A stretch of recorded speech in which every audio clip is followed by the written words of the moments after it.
اللہ تعالیٰ نے حضرت جبریل کو بھیجا، انہوں نے کہا ادھر نہیں جانا، آپ ادھر جائیے.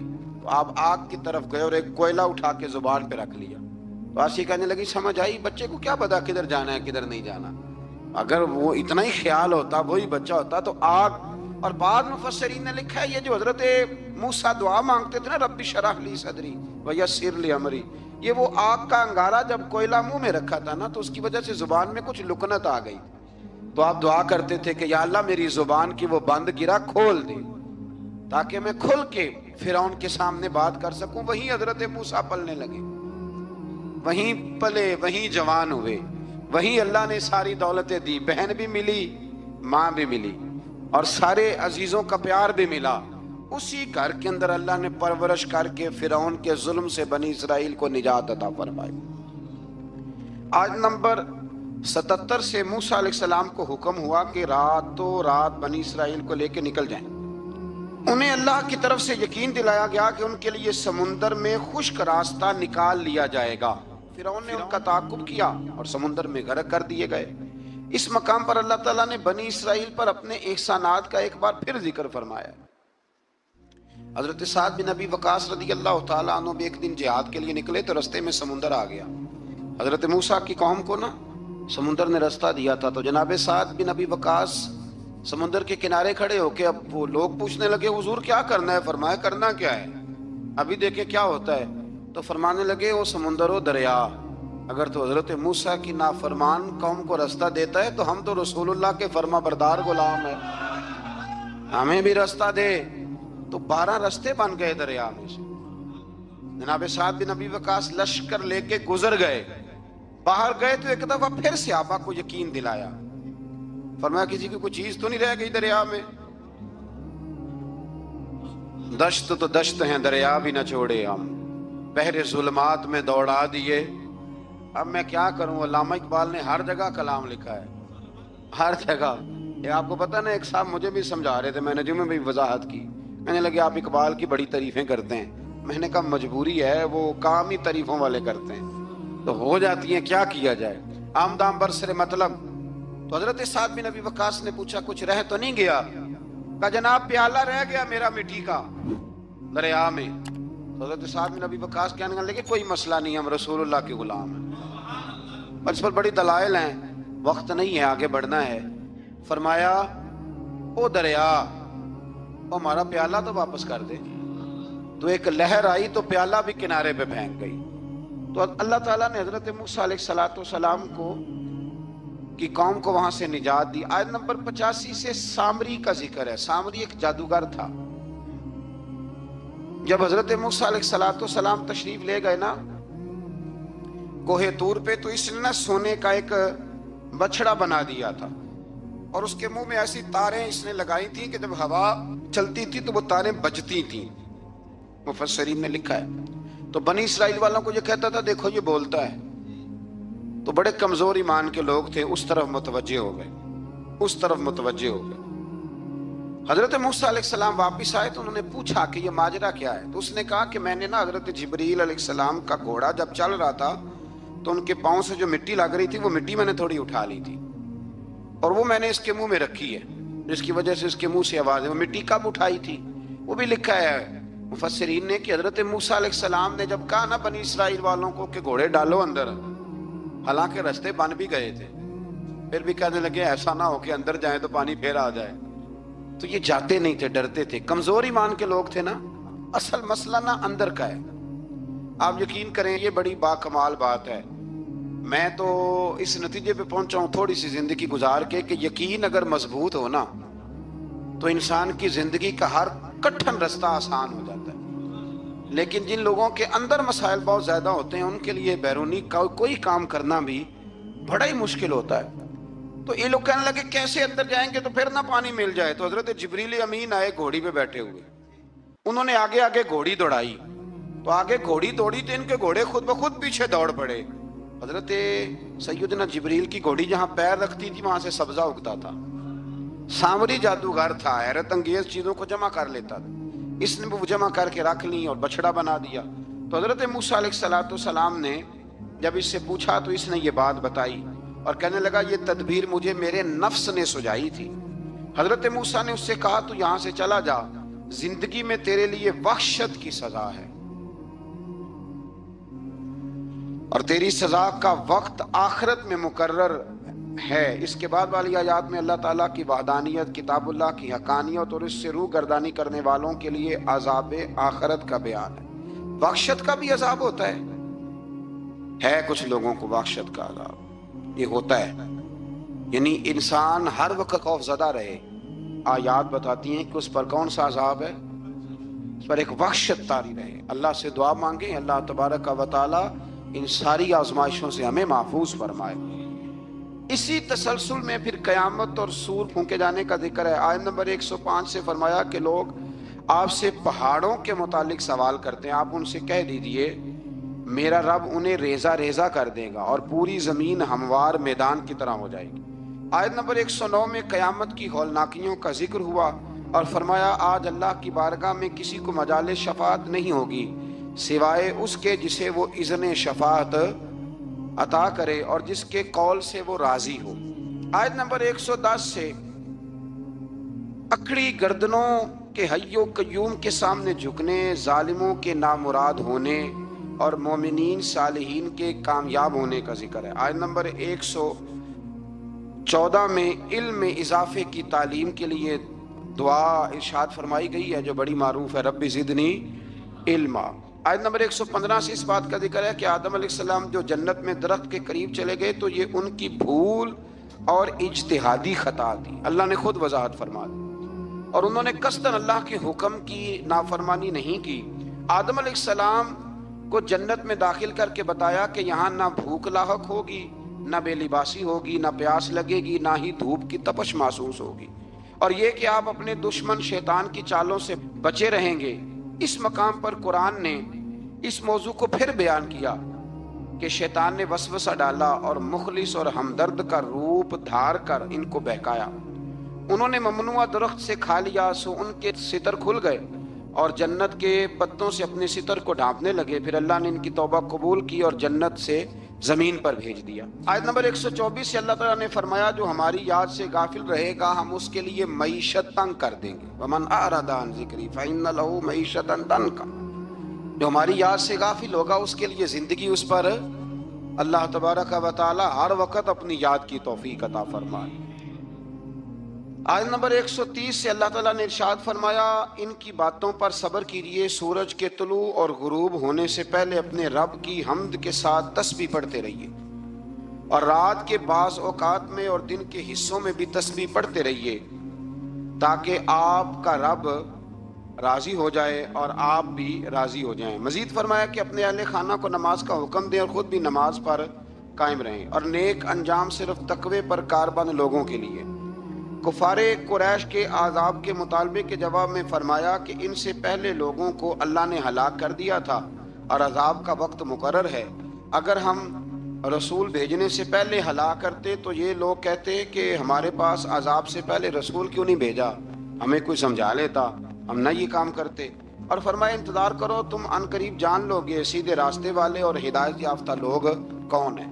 قیامت میں اللہ تعالیٰ مجرموں کو حساب لے گا تو کہیں گے یا اللہ ہم تو تھوڑی دیر کے لیے تو گئے تھے، پل بھر کے لیے گئے تھے، جھوٹ بول دیں گے، تو اللہ فرمائے گا یہ تو تمہاری پرانی عادت ہے، یہ پرانی عادت ہے مجرم کی، کہ مجرم کیا کرتا ہے، جھوٹ بولتا ہے۔ نماز کیوں نہیں پڑھتے، کہتے کپڑے نہیں پاک۔ آؤ پھر ہوٹل پہ کھانا کھانے چلے تو کہتا میں ذرا بدل کے آیا۔ یعنی مجرمانہ سوچ ہے نا، غفلت کی سوچ، اور پھر اس پر دلائل دینا۔ یعنی آپ کسی سے پوچھے نماز پڑھتے ہو، کہتے ہیں حضرت صاحب جھوٹ نہیں بولنا، میں فجر کی پڑھتا ہوں باقی نہیں پڑھتا۔ میں نے کہا بڑا سچا ہے بھائی تو، یعنی میں جھوٹ نہیں بولتا۔ خدا کے بندے اتنی ٹھٹائی سے تو بات کر رہا ہے، اتنی ٹھٹائی سے۔ اور ایک بات آپ کو بڑی ذمہ داری سے عرض کرنے لگا ہوں، ذرا میری بات کو سمجھنا، اگر آپ 4 دن مسلسل گھر نہ جائیں، آپ کی بیوی شور کرتی ہے کہ نہیں کرتی؟ یہ ویسے بھی غیر اخلاقی بات ہے، آپ کی ذمہ داری نہیں ہے آپ کا گھر، تو 4 دن مسلسل آپ باہر رہیں بغیر کسی وجہ کے تو شور اٹھتا ہے کہ نہیں؟ اگر ابا جی آپ کے رہتے ہیں نا سعودی عرب میں تو وہاں بھی فون چلا جائے گا، اس کو سمجھائیں 4 دن سے گھر نہیں ہے، تو 4 دن گھر نہ جائے تو شور ہوتا ہے، اور تو مہینہ مسجد ہی نہیں جاتا۔ اور پھر تیرے اندر پھر مد و جزر نہ ہو، پھر جوار پھاٹا نہ ہو، پھر ساری نعمتیں موجود ہونے کے بعد تیرا کلیجہ منہ کو نہ آئے، پھر تیرا جگر نہ پھٹے، پھر رات کو تجھے نیند کیسے آئے؟ اس لیے کہ تو نے وہ اپنے اندر کے ساتھ دھوکہ شروع کر دیا ہے۔ تو وہاں گیا ہی نہیں جہاں سے تجھے 5 وقت آواز آتی ہے، پھر توجہ ہی نہیں کی۔ اس لیے سمجھ لے کہ جو اندر بے چینی ہے اس کا کوئی نہ کوئی سبب ہے، کہیں نہ کہیں تو ہم نے غلطی کی ہے، کسی نہ کسی جگہ تو کوئی معاملہ ایسا ہے۔ امام مالک رحمۃ اللہ علیہ کے پاس ایک شخص آیا تو ناجائز پیسے کمایا کرتا تھا، کہنے لگا حضور سکون کوئی نہیں، تو امام صاحب نے ایک کی جملہ کہا، فرمانے لگے امانتیں امانت داروں کے حوالے کر دے، رب تجھے سکون عطا کر دے گا۔ وہ بندہ کہنے لگا یہ کیا؟ فرمانے لگے میرے پاس کسی کی امانت ہو تو مجھے نیند کوئی نہیں آتی، تو نے تو یتیموں مسکینوں کی رکھی ہوئی ہے، تجھے کیسے آئے گی؟ جیتے جاگتے آدمی کی امانت میرے پاس ہو تو میں کہتا ہوں یہ چھین نہ جائے، تو نے تو لوٹ مار کی رکھی ہے۔ اللہ ہمیں سمجھنے کی توفیق عطا فرمائے۔ آگے سورہ لقمان شروع ہوتی ہے۔ حضرت لقمان کے بارے میں بھی لوگوں کا بعض کا قول یہ ہے کہ حضرت لقمان نبی تھے، لیکن صحیح قول مفسرین نے یہی لکھا ہے کہ وہ نبی نہیں تھے، وہ اللہ کے ایک نیک بندے تھے، اللہ کے ولی تھے، ایک بڑے دانا آدمی، بڑے عقل مند آدمی تھے۔ اللہ تبارک و تعالیٰ نے انہیں بڑا نوازا تھا، بڑی حکمت والے تھے، بڑے سمجھدار تھے۔ آپ اندازہ کریں کہ اللہ نے ولیوں کا کتنا ذکر فرمایا قرآن مجید کے اندر۔ سورہ لقمان ایک ولی کے نام پہ، حضرت سکندر ذوالقرنین اللہ کے مولا علی کا قول میں نے عرض کیا تھا کہ وہ بھی اللہ کے ولی ہیں، جناب مریم بھی اللہ کی ولیہ ہیں۔ تو ان سب لوگوں کے ناموں پر اللہ تبارک و تعالیٰ نے قرآن مجید کی آیات کو رکھا ہے۔ تو سورہ لقمان ہے، اس میں حضرت لقمان نے جو اپنے بیٹے کو نصیحتیں کی ان کا بھی ذکر ہے، اور بھی کئی چیزوں کا ذکر ہے، لیکن اس کا جو اہم مضمون ہے وہ یہی ہے کہ حضرت لقمان نے اپنے بیٹے کو نصیحت کی۔ ایک بات سمجھ لینا، بڑی دنیا نصیحت کرتی ہے، لیکن جو باپ شفقت کے ساتھ گود میں بٹھا کے نصیحت کرتا ہے اس کا بڑا ہی مزہ آتا ہے۔